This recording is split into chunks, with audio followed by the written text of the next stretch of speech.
Good morning વિદ્યાર્થી મિત્રો, સદભાવના સ્કૂલમાં આપનું હાર્દિક સ્વાગત છે.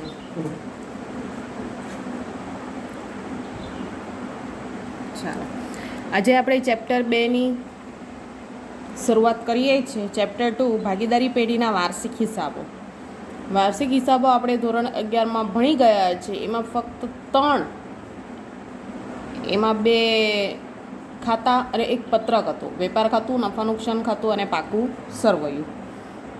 બરાબર, આવી રીતે 3 રીતે તમે વાર્ષિક હિસાબો ભણ્યા છે. એમાં થોડા ફેરફાર કરીને હવે આપણે 12મા ધોરણના વાર્ષિક હિસાબોની તૈયારી કરવાના છે. તો આ જે બીજા નંબરનું ચેપ્ટર છે એમાં કુલ ગુણ 11 માર્ક્સનું પૂછાય, એટલે કે એમાં 11 માર્ક્સનું પૂછાય ને એમાં ફક્ત 11 માર્ક્સનો એક દાખલો આવે, તે બી વિભાગ Fમાં. તો આપણે 11માંથી 11 માર્ક્સ લેવાના છે. એવી રીતે આપણે તૈયારી કરવાના છે. બરાબર, તો ચાલો જોઈએ. તમને એટલું ખબર જ છે કે વાર્ષિક હિસાબો આવે એટલે તમને દાખલામાં કાચું સરવૈયો આપે અને નીચે હવાલા આપે છે. બરાબર, તો આપણે શરૂઆત કરીએ. આમાં પહેલાં તો તમારે યાદ રાખવાનું 4+1.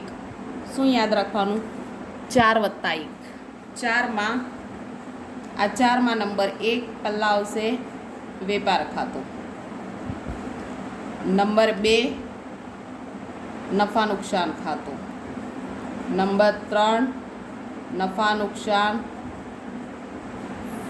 ફાળવણી ખાતું ને નંબર 4 મૂડી અથવા ચાલુ ખાતા. તો આ 4 શું આવશે? ખાતા આવશે. આ 4 અને +1 એટલે કે પત્રક એટલે શું આવશે? પાકું સરવૈયું. એટલે 12મા ધોરણના જે વાર્ષિક હિસાબ આવે એમાં તમારે યાદ રાખવાનું 4+1. એટલે આ 4 તમારે ખાતા તો દોરવાના, એની સાથે પાકું સરવૈયું. વેપાર ખાતું, નફા નુકસાન ખાતું, નફા નુકસાન ફાળવણી ખાતું અને મૂડી અથવા તો ચાલુ ખાતા. 2માંથી કોઈ એક ખાતું તૈયાર થાય. તો આ મૂડી અને ચાલુ ખાતામાંથી કયું ખાતું ક્યારે બનાવવાનું એ આપણે પછી જોઈએ. તો આપણે 4+1માં પહેલું છે વેપાર ખાતું. તો આપણે વેપાર ખાતું જોઈએ. તમારા પાસે ટેક્સ્ટ બુક હશે, ટેક્સ્ટ બુક્સમાં ધ્યાન આપજો. ચાલો, ટેક્સ્ટ બુકમાં પેજ નંબર 35 વેપાર ખાતાનો નમૂનો આપ્યો છે. શું આપ્યો છે? વેપાર ખાતાનો નમૂનો. તો ટેક્સ્ટ બુકમાં ધ્યાન આપજો. વેપાર ખાતાના નમૂનામાં દાખલાની શરૂઆત કરીએ એટલે તો તમારે ઉપર એક હેડિંગ એટલે શીર્ષક આપવું જ પડે. ખાલી જગ્યાનું એટલે કે અહીંયા કંપનીનું નામ આવે. ABC કંપનીનું તારીખ, લાસ્ટ તારીખ 31/3/2021, 31/3/2020 જે આપી હોય તે તારીખ લખવાની. તારીખ 31/3/2019ના રોજ પૂરા થતા વર્ષનું વેપાર ખાતું. આ હેડિંગ મારવું ફરજિયાત છે. જેણે 11માંથી 11 માર્ક્સ લેવા છે એ લોકોને આ ફરજિયાત હેડિંગ મારવાનું રહેશે. તો આપણે ગમે તેટલા દાખલા ગણીશું, એ બધા જ દાખલામાં આ પૂરેપૂરું હેડિંગ આવવું જોઈએ કે ખાલી જગ્યાનું તારીખ 31/3/2021ના રોજ પૂરા થતા વર્ષનું વેપાર ખાતું. હેડિંગ અહીંયા કંપનીનું નામ આવશે ને અહીંયા આખરની તારીખ આવશે. ચાલો, ખાતું આવે એટલે ખાતાની 2 બાજુ આવે, ઉધાર અને જમા. બરાબર, પછી 4 ખાના આવે, વિગત રકમ. આ તમારે ખાના દોરવાના. ચાલો, કયું ખાતું છે? વેપાર ખાતું. વેપાર ખાતું એટલે એને કહેવાય માલનું ખાતું. એટલે કે આમાં માલને લગતા જ વ્યવહારોની નોંધ કરવામાં આવશે. વેપાર ખાતાને બીજા નામે કયા નામે ઓળખાય? માલનું ખાતું. એટલે કે વેપાર ખાતામાં ફક્ત ને ફક્ત માલને લગતા જ વ્યવહારોની નોંધ કરવામાં આવે છે. માલની જોડે જે કંઈ વ્યવહારો થાય, વ્યવહારોની નોંધ ક્યાં કરવામાં આવે છે? વેપાર ખાતે. ચાલો, ઉધાર.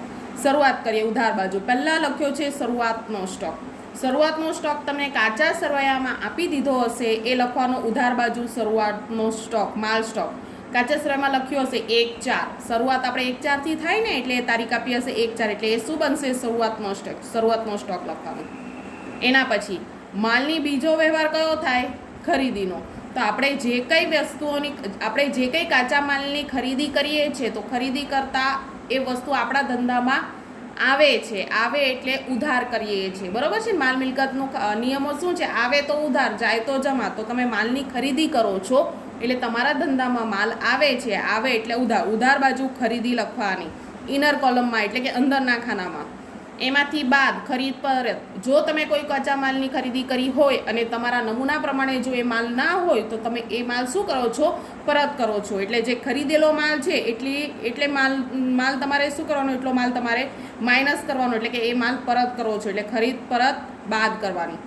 એમાં બીજું બાદ શું છે? અન્ય રીતે ગયેલ માલ. અન્ય રીતે ગયેલ માલ એટલે કે ચોરીથી ગયેલ માલ, આગથી બળી ગયેલ માલ, ઉપાડથી ગયેલ માલ, વરસાદથી પલળી ગયેલ માલ, એટલે એ બધા માલ અન્ય રીતે ગયેલ માલ પણ શું કરવાના? બાદ કરવાના. એ બાદ કર્યા પછી બહાર રકમ લખવાની આઉટરમાં. ખબર પડી? એટલે ખરીદીમાં પહેલાં શું આવે? ખરીદી આવે, માઇનસ ખરીદ પરત આવે, માઇનસ અન્ય રીતે ગયેલ માલ જો આપેલ હોય તો, ઉપાડથી ગયેલ માલ, ચોરીથી ગયેલ માલ, આગથી નુકસાન થયેલ માલ, એ બધું અન્ય રીતે ગયેલ. જો આપેલ હોય તો બાદ કરવાનું, ના આપ્યો હોય તો ખરીદીમાંથી ખરીદ બાદ કરીને રકમ બાદ કરવાની. આ મેથડ તમે 11મા ધોરણમાં કરો જ છો એટલે તમને કોન્સેપ્ટ તો ક્લિયર હશે. ચાલો, એના પછી શું ઉધાર કરશો? માલની ખરીદીને લગતા ખર્ચાઓ. એટલે કે તમે જ્યારે માલની ખરીદી કરો છો, કાચા માલની ખરીદી કરો છો, ત્યારે એની પાછળ જે કંઈ ખર્ચાઓ થાય એ ખર્ચાઓ પણ વેપાર ખાતામાં જ દર્શાવવામાં આવે. કેમ વેપાર ખાતામાં દર્શાવવામાં આવે? કારણ કે વેપાર ખાતું એ કયું ખાતું છે? માલનું ખાતું છે. એટલે માલને લગતા તમામ વ્યવહારોની નોંધ ક્યાં થાય છે? વેપાર ખાતામાં. ચાલો, તો પહેલું છે મજૂરી.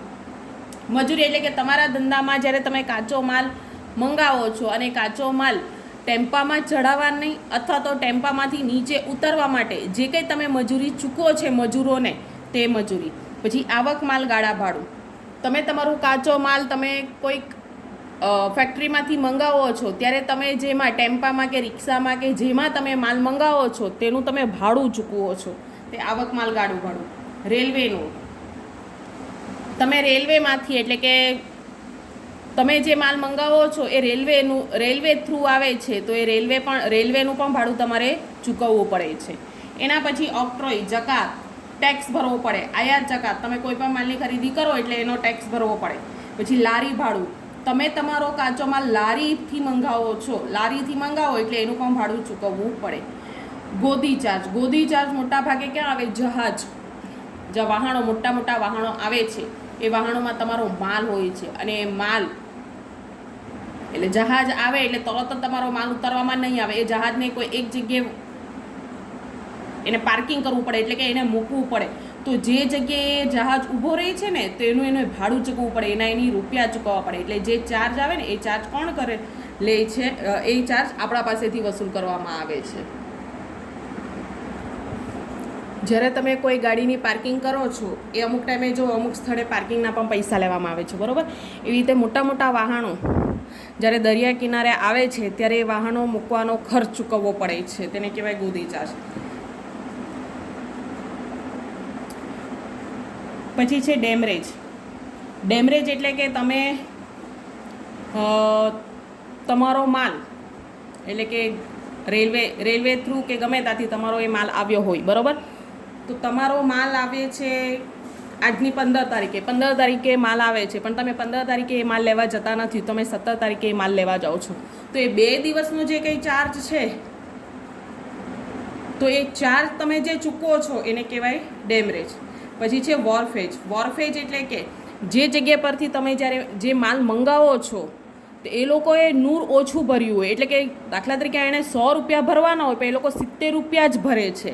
તો આપણા પાસે જ્યારે એ માલ આવે છે ત્યારે આપણે તફાવતની રકમ એટલે કેટલી? 30 રૂપિયા કોણ ચૂકવશે? આપણે ચૂકવશે. એને કહેવાય વોરફેજ. એ ખર્ચ પણ શેના છે? કાચા માલને લગતા જ છે, એટલે કે ખરીદીને લગતા જ ખર્ચા છે.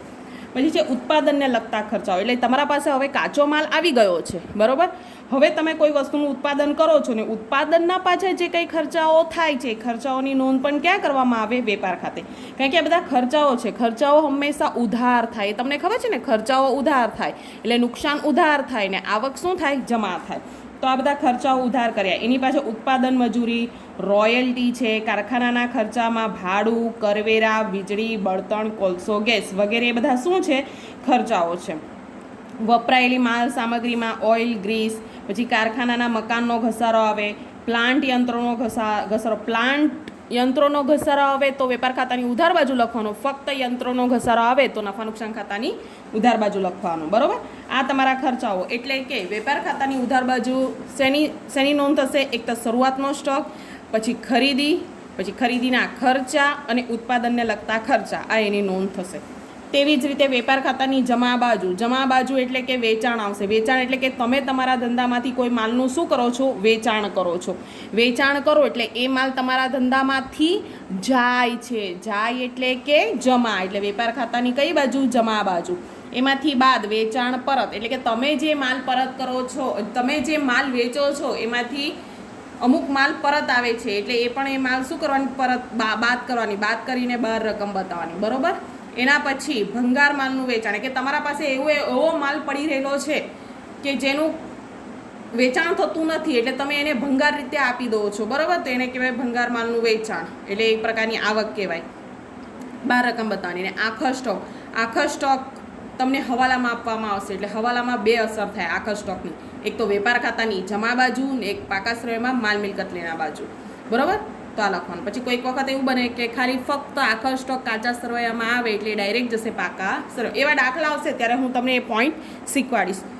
ચાલો, હવે તમે બધી અસર આપી દીધી. હવે તમારે વેપાર ખાતું બંધ કરવાનું છે. વેપાર ખાતું બંધ કરો એટલે કાં તો નફો આવે કાં તો ખોટ આવે. તો નફો ક્યારે આવે અને ખોટ ક્યારે આવે? જ્યારે વેપાર ખાતાની જમા બાજુનો સરવાળો વધુ હશે. જ્યારે વેપાર ખાતાની જમા બાજુનો સરવાળો વધુ હોય તો જમા બાજુનો સરવાળો ઉધાર બાજુ લખવાનો, બરોબર. ને ઉધાર બાજુનો જે સરવાળો, એટલે કે જમા બાજુનો જે સરવાળો આવે એમાંથી ઉધાર બાજુની ટોટલી રકમ બાદ કરતા જે કંઈ તફાવત આવે એ બનશે તમારો કાચો નફો. પણ ફક્ત કાચો નફો નહીં લખવાનું. શું લખવાનું? નફા નુકસાન ખાતે કૌંસમાં કાચો નફો, આ શબ્દ લખવાનું, બરાબર. નફા નુકસાન ખાતે કૌંસમાં કાચો નફો, બરાબર. બીજું, ઉધાર બાજુનો સરવાળો જો વધારે હોય એમાંથી જમા બાજુની રકમ બાદ કરતા તફાવત આવશે. એ તફાવતને તમે શું કહેશો? કાચી ખોટ. શું લખવાનું? નફા નુકસાન ખાતે કૌંસમાં કાચી ખોટ, બરોબર. ખબર પડી? આ છે વેપાર ખાતું. ઉપર છેલ્લી હિન્ટ આપું છું. વેપાર ખાતું એટલે કે માલનું ખાતું, એટલે કે એમાં માલને લગતા તમામ વ્યવહારોની નોંધ કરવામાં આવે છે.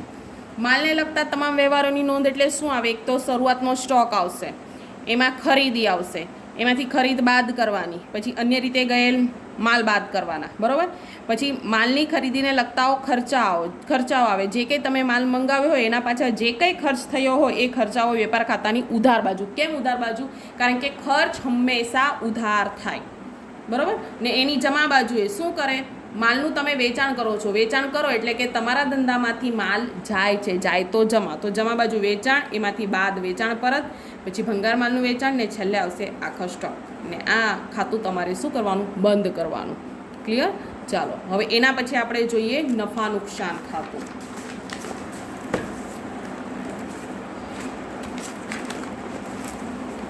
તમારે પણ ટેક્સ્ટ બુક લઈને જ બેસવાની છે.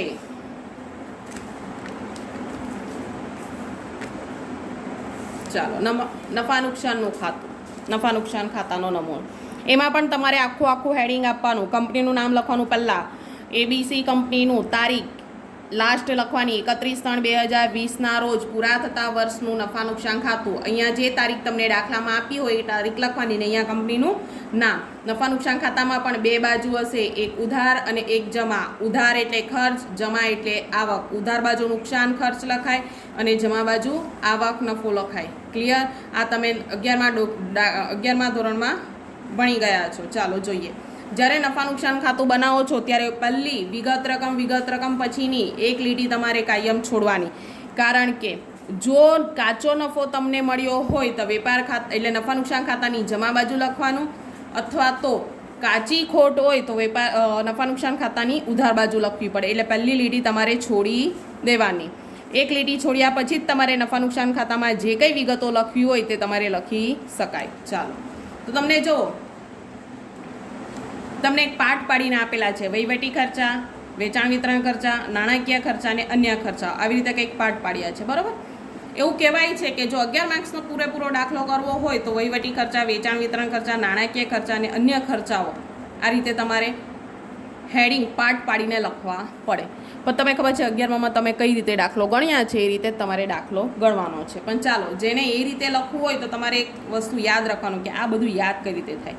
ચાલો, જો તમારા ધંધામાં વહીવટી તંત્ર સારું હશે ને, જો તમારા ધંધામાં એક સંજોગ, એક સાંભળી લો ખાલી, એમ કઈ રીતે યાદ રાખવાનું તે, જો તમારા ધંધામાં વહીવટી તંત્ર જો સારું હશે તો તમારા ધંધાનું વેચાણ કેવું હશે? સારું. જો વેચાણ સારું હશે તો એના બદલામાં નાણાં વધારે મળે, અને નાણાં વધારે હશે તો તમે એનો અન્ય ખર્ચાઓ કરી શકો. યાદ રહ્યું? જો તમારા ધંધામાં વહીવટી તંત્ર સારું હશે, વહીવટી તંત્ર એટલે વહીવટી ખર્ચા આવી ગયું, સારું હશે તો વેચાણ સારું થશે. વેચાણ વિતરણ ખર્ચા, યાદ રહ્યું? વેચાણ સારું થશે. જો વેચાણ સારું થાય તો તમને નાણાં મળે, એટલે કે નાણાકીય ખર્ચા. ક્લિયર થયું? નાણાકીય ખર્ચા. અને જો નાણાકીય ખર્ચા એટલે કે તમારા પાસે નાણાં વ્યવસ્થિત હશે તો તમે એના ખર્ચા કરી શકો, અન્ય ખર્ચાઓ, તો અન્ય ખર્ચાઓ અથવા નુકસાન. આ રીતે તમારે યાદ રાખવાની આ પદ્ધતિ છે, બરાબર? કે વહીવટી તંત્ર સારું હશે, વહીવટી તંત્ર આવે એટલે મગજમાં યાદ રાખવાનું વહીવટી ખર્ચા સારું હશે તો વેચાણ સારું થશે. વેચાણ આવ્યું એટલે વેચાણ વિતરણ ખર્ચા યાદ રાખવાના, બરાબર? વેચાણ સારું હોય તો નાણાં મળે એટલે નાણાકીય ખર્ચા યાદ રહેવાનું. અને નાણાં જો હોય તો તમે અન્ય ખર્ચાઓ કરી શકે, એટલે યાદ રાખવાનું અન્ય ખર્ચા કે નુકસાન. આ રીતે શોર્ટમાં યાદ રાખવાનું, જેને હેડિંગ થ્રુ કરવું હોય તો. બાકી તો આપણે કરીએ જ છે, કઈ રીતે આપણે દાખલા કરવાના છે. ચાલો જોઈએ. વહીવટી ખર્ચાઓ એટલે કે તમારા વર્ષ દરમિયાન જે કંઈ ખર્ચાઓ તમે રેગ્યુલર કરો છો એ લખવાના. પગાર, ભત્તા, બોનસ, તમે જે કર્મચારીઓને પગાર આપો છો, ભત્તા આપો છો, બોનસ આપે છે તે લખવાનું. ભાડું, તમે જે કંઈ ભાડું ચૂકવો છો તે. વીમા પ્રીમિયમ, તમે જે દર વર્ષે 3 મહિને કે 1 મહિને જે વીમા પ્રીમિયમ ચૂકવો છો ધંધાને લગતા એ વીમા પ્રીમિયમ. કરવેરા, ટેક્સ, બરાબર?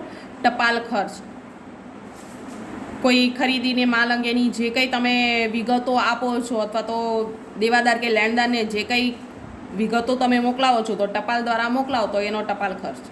સ્ટેશનરી, છપામણી ખર્ચ, કઈ સ્ટેશનરી લાગતી હોય, તમને ખબર હશે સ્ટેશનરીમાં બુક પણ આવી શકે છે, કંઈક પ્રિન્ટ કરવું હોય, છાપવું હોય તે સ્ટેશનરી છપામણી ખર્ચ. એના પછી છે કાનૂની ખર્ચ, કંઈક એવા કાનૂની કરાર કરવા માટે જે કંઈ ખર્ચ કર્યા હોય એ કાનૂની ખર્ચ. ઓડિટ ફી, તમે જે તમારા ધંધાના ઓડિટ કરાવો છો સીએ પાસેથી એની જે ફી આપો છો એ ઓડિટ ફી. વીજળી ખર્ચ, તમે જે કંઈ ધંધો ચલાવો છો એટલે તમારે ચલાવવા માટે વીજળીની જરૂર પડે એટલે વીજળી બિલ, જે વીજળી ખર્ચ છે તે. ને પ્રોવિડન્ટ ફંડમાં ફાળો, તમે જે પ્રોવિડન્ટ ફંડ એકઠું કરો છો કર્મચારીઓનું, એમાં તમે તમારો પોતાનો ફાળો આપો છો તેને કહેવાય પ્રોવિડન્ટ ફંડમાં ફાળો, બરાબર? એના પછી વેચાણ વિતરણ ખર્ચા, એટલે તમે જે કંઈ હવે માલ બનાવ્યું છે, ઉત્પાદન કર્યું છે એનું વેચાણ વિતરણ કરવું છે તો એના પાછળ જે કંઈ ખર્ચ થાય તે. એટલું યાદ રાખજો, નફા નુકસાન ખાતાની ઉધાર બાજુ હંમેશા ખર્ચ નોંધવામાં આવે છે અને નફા નુકસાન ખાતાની જમા બાજુ હંમેશા આવક દર્શાવવામાં આવે છે. ચાલો, વેચાણ વિતરણ ખર્ચમાં જાવક, માલગાળા ભાડું, એટલે તમે જે માલનું હવે વેચાણ કર્યું છે તો વેચાણ પાછળ એટલે કે જે માલ બનાવ્યો છે હવે એનું વેચાણ કર્યું છે તો જે વ્યક્તિએ આપણા માલની ખરીદી કરી છે તો એને આપણે માલ પહોંચાડવો પડે તો એની પાછળ જે કંઈ ખર્ચ થાય, જે કંઈ ગાડી ભાડું એટલે કે જે કંઈ ટેમ્પામાં તમે મોકલાવ્યો હોય માલ તેનું ગાડી ભાડું. સેલ્સમેનનો પગાર, કમિશન, એટલે કે વેચાણ વિતરણ કરવા માટે તમે સેલ્સમેન રાખ્યા હોય એટલે સેલ્સમેનનો પગાર અથવા તો કમિશન. જાહેરાત ખર્ચ, કોઈપણ પ્રોડક્ટની વધુ વેચાણ માટે તમે જાહેરાત કર્યો હોય. આપેલ વટાવ, કોઈક વખત વેચાણ વધારવા માટે તમારે વટાવ આપવો પડે, ડિસ્કાઉન્ટ આપવું પડે, એ આપેલ વટાવ. વટાવ અનામત, આપણે જે વટાવ આપીએ છીએ અથવા તો 100 રૂપિયાની વસ્તુ છે એના 10% કરો તો 10 રૂપિયા, તો 10 રૂપિયા એ આપણા માટે એમ શું કહેવાય છે? નુકસાન કહેવાય. પણ બીજા વ્યક્તિઓને આપેલ વટાવ આપેલો છે ને 10 રૂપિયા, એ જે નુકસાન થયું એ પહોંચી વળવા માટે વટાવ અનામત ઊભું રાખવું પડે. શોરૂમના ખર્ચાઓ, તમે જે કંઈ શોરૂમમાં માલનું વેચાણ કરવા માટે શોરૂમ રાખો છો એ શોરૂમના પાછળ જે કંઈ ખર્ચાઓ થાય છે તે ખર્ચાઓ. વખાર ખર્ચ, તમે જે ગોદામ રાખો છો એનો ખર્ચ. પેકિંગ ખર્ચ, જે કંઈ વસ્તુ બનાવો છો એનો પેકિંગ કરો છો એની પાછળ જે ખર્ચ થાય છે એ ખર્ચ, એ વેચાણ વિતરણના ખર્ચ છે. એના પછી નાણાકીય ખર્ચા. નાણાકીય ખર્ચા એટલે કે ભાગીદારની લોનનું વ્યાજ, બરાબર? એટલે કે તમે ભાગીદારે આપણને લોન આપી છે, એટલે કે આપણે ધંધાના માલિકો છે અને ભાગીદાર આપણે ધંધાને લોન આપી છે, બરાબર? તો પેઢીએ એ લોન પર એને વ્યાજ ચૂકવવું પડે. કોને? ભાગીદારને. એટલે પેઢી હવે ભાગીદારને લોન પર વ્યાજ ચૂકવે છે તો એ પેઢી માટે શું કહેવાય? ખર્ચ કહેવાય, એટલે નાણાકીય ખર્ચ કહેવાય. એટલે ભાગીદારની લોનનું વ્યાજ. પછી બેંક ઓવરડ્રાફ્ટનું વ્યાજ. બેંક ઓવરડ્રાફ્ટ આપણે બેંક પાસેથી લીધો હશે. બેંક ઓવરડ્રાફ્ટ તમને ખબર છે ને કે આપણે ચાલુ ખાતામાં જે રકમ છે એના કરતાં વધારે રકમ આપણે ઉપાડીએ છીએ તો વધારાની રકમ પર આપણે વ્યાજ ચૂકવવું પડે છે. તો આ બેંક ઓવરડ્રાફ્ટનું વ્યાજ આપણે ચૂકવીએ છીએ એટલે આપણા માટે ખર્ચ કહેવાય. લીધેલી લોનનું વ્યાજ એટલે બેંક થ્રુ આપણે જે લોન લીધી છે એ લોન પર આપણે વ્યાજ ચૂકવવાનું હોય છે. પછી બેંક ચાર્જીસ કમિશન, તો આપણે બેંક પાસેથી જે કંઈ સગવડોનો ઉપયોગ કરીએ છીએ એના પર આપણે ચાર્જીસ ચૂકવવા પડે છે. તો એ પણ આપણું શું કહેવાય? નાણાકીય ખર્ચ. કમિશન, મેનેજરને કમિશન એટલે મેનેજરે કંઈ સારું કામ કર્યું, વધારે વેચાણ કર્યું એટલે એને કમિશન આપ્યું હોય એ કમિશન. એટલે નાણાકીય ખર્ચમાં 5નો સમાવેશ થાય છે. બધા જ ખર્ચા આવશે એવું નહીં, એમાંથી અમુક 1-2 ખર્ચા આવે પણ યાદ રાખવા પડે. પછી અન્ય ખર્ચા અથવા નુકસાન, કયા કયા અન્ય ખર્ચાઓ છે? ધર્મદા ખર્ચ, આપણે ધર્મદા તરીકે આપ્યા હોય તે ધર્મદા ખર્ચ. મિલકત પરનો ઘસારો, મિલકત પરનો ઘસારો આવી શકે, ફર્નિચર, યંત્રો, વાહન, મકાન, એ ઘસારો. હવે છે ઘાલખાત.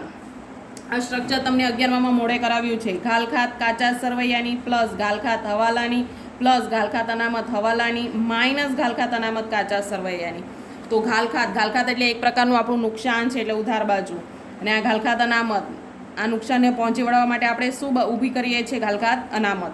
ચાલો હવે નુકસાન. આંખથી નુકસાન, ચોરીથી નુકસાન એટલે આ એક પ્રકારનું આપણને નુકસાન છે એટલે નુકસાન પણ નફા નુકસાન ખાતાની ઉધાર બાજુ.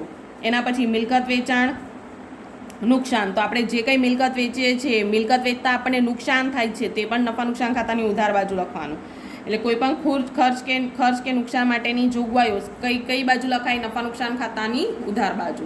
ચાલો તો હવે નફા નુકસાન ખાતાની જમા બાજુ શું લખાય?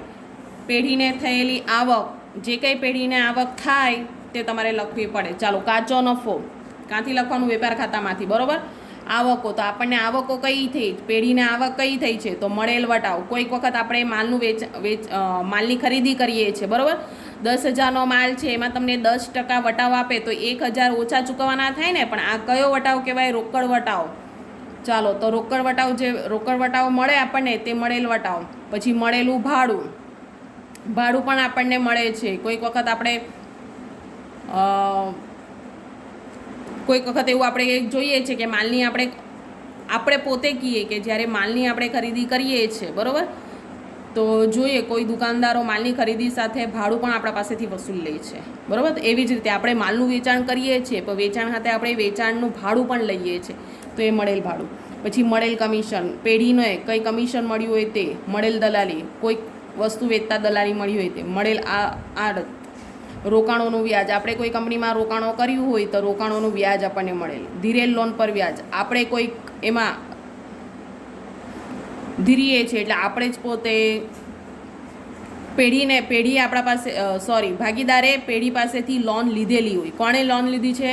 ભાગીદારે. કોના પાસેથી? પેઢી પાસેથી. તો પેઢી પાસેથી લોન લીધી એટલે એનો મિનિંગ ભાગીદારે પેઢીને વ્યાજ ચૂકવવું પડે એટલે પેઢી પાસે એટલું વ્યાજ આવે તો ઉધાર, તો ધીરેલી લોન પર વ્યાજ. પછી ઘાલખાત પરત, આપણને જે નુકસાન થયું છે ઘાલખાત એટલે કે આ વર્ષે નુકસાન થયું 1,000, તો 1,000માંથી આપણને 500 પરત મળે છે, તો ઘાલખાત પરતના 500 મળે આપણા માટે આવક કહેવાય, એટલે નફા નુકસાન ખાતાની જમા બાજુ. મિલકત વેચાણનો નફો, તમે જે કંઈ મિલકત વેચો છો ને એની પાછળ જે નફો થાય છે તે. પસ્તીના વેચાણની ઉપજ, તમારા ધંધાની જે કંઈ પસ્તી હોય, પસ્તીનું વેચાણ કરતાં જે કંઈ આવક આવે તે. ભંગારની ઉપજ, તમે ભંગાર જે હોય તે ભંગાર વેચી નાખો એટલે ભંગારની ઉપજ. પરચુરણ આવક આવી શકે, બરાબર. તો આ બધા આવક અને ખર્ચાઓ લખીને પછી તમારે ખાતું બંધ કરવાનું. ખાતું બંધ કરો તો સેમ ઉધાર બાજુનો સરવાળો કરવાનો. ઉધાર બાજુનો સરવાળો જો વધારે હોય તેને જમા બાજુ લઈ જવાનું ને જમા બાજુની તમામ વિગતો બાદ કરતાં તફાવત આવશે એને કહેવાશે ચોખ્ખી ખોટ. ચોખ્ખી ખોટ પણ શું લખવાનું? નફા નુકસાન ફાળવણી ખાતે કૌંસમાં ચોખ્ખી ખોટ. તેવી જ રીતે જમા બાજુનો સરવાળો કરવાનો, એમાંથી ઉધાર બાજુની રકમ બાદ કરતાં જે કંઈ તફાવત આવે તેને કહેવાય ચોખ્ખો નફો. એ લખવાનું નફા નુકસાન ફાળવણી ખાતે કૌંસમાં ચોખ્ખો નફો, બરાબર. એટલે ખાતું બંધ કરો એટલે પહેલાં ખબર હોવી જોઈએ કઈ બાજુનો સરવાળો વધારે છે, તે પ્રમાણે ચોખ્ખી ખોટ થાય છે કે ચોખ્ખો નફો મળે છે એ તમારે જોવાનું. એટલે આ બે ખાતા તો તમે 11માં ભણી ગયા છો, બરાબર. તો આ બે ખાતા તમે 11માં ભણી ગયા છો. તો હવે આપણે ખાતા કયા બાકી રહી ગયા? નફા નુકસાન ફાળવણી ખાતું, મૂડી અથવા ચાલુ ખાતું અને પાકું સરવૈયું. આ 3 જે છે આપણે આવતા પીરિયડમાં જોઈશું. પણ આજનું હોમવર્ક શું કરવાનું છે? તો આજના હોમવર્કમાં તમારે ચેપ્ટર 2 ભાગીદારી પેઢીના વાર્ષિક હિસાબ, આજની તારીખ લખવાની, કુલ ગુણ 11, વિભાગ F 11, આટલું લખવાનું. બરાબર. આટલું લખાઈ ગયા પછી તમારે તૈયાર કરવાનું છે વેપાર ખાતું. આ જે વેપાર ખાતુંનો નમૂનો છે ને એ બેઠો વેપાર ખાતાનો નમૂનો તમારે નોટબુકમાં લખવાનું છે. એ લખાઈ જાય એના પછી શું લખવાનું? નફા નુકસાન ખાતું. નફા નુકસાન ખાતાનું પણ આખો નમૂનો તમારે નોટબુકમાં લખવાનું છે. એ લખાઈ જાય એટલે હોમવર્કમાં, આ તો હોમવર્કમાં જ છે પણ બીજું એક્સ્ટ્રા હોમવર્ક તમારે રોજ રફ બુકમાં 2 વખત વેપાર ખાતું અને 2 વખત નફા નુકસાન ખાતું બનાવવાનું રહેશે. લખવાનું ફરજિયાત 2 વખત વેપાર ખાતું અને 2 વખત નફા નુકસાન ખાતું. જ્યારે સ્કૂલ ઓપન થશે, જ્યારે તમે આવશો ત્યારે હું તમારા પાસેથી 16 તારીખથી જે આપણું ચેપ્ટર ચાલુ થયું છે એ દિવસથી માંડીને જેટલા દિવસ તમે જ્યાં સુધી દાખલા નહીં આવે તેટલા દિવસ તમારે રોજ એ ખાતા 2 વખત તમારે લખવાના રહેશે ને હું જોઈશ. બરાબર. એટલે એવું ના સમજતા કે મેડમ ના જોશે. એક હોમવર્કની નોટ અલગ બનાવી દેજો, એટલે કે રફ બુક હશે ને તે બનાવજો. અત્યાર સુધી જે કંઈ હોમવર્ક આપ્યું તે આપણી ચાલુ નોટ, આપણે કે એકાઉન્ટની જે નોટબુક છે ને તેમાં લખવાનું. પણ આજે 2 વખત મેં તમને લખવા કહું છું ને આજે ખાતા, એના માટે કોઈક અલગ રફ નોટ બનાવી દેજો. 16 તારીખ લખવાની. 16 તારીખનું પહેલાં તો આપણે એકાઉન્ટની મેઇન બુક છે એમાં 1 વખત ખાતા લખવાના ને એના પછી બીજી બુકમાં હોમવર્કની બુકમાં 2 વખત વેપાર ખાતું, 2 વખત અને 2 વખત નફા નુકસાન ખાતું. એટલે આજની તારીખથી જ્યાં સુધી દાખલા નહીં આવે ત્યાં સુધી હું તમને લખવા કહીશ અને વચ્ચે પણ હું તમને હોમવર્ક આપીશ, કારણ કે આપણે 11 માર્ક્સ લેવાના છે. બરાબર. તો તમે તમારી લખવાની તૈયારી રાખજો ને જ્યારે હું તમને મળીશ તે દિવસે હું તમારું એ હોમવર્ક ચેક કરીશ. બરાબર. ચાલો.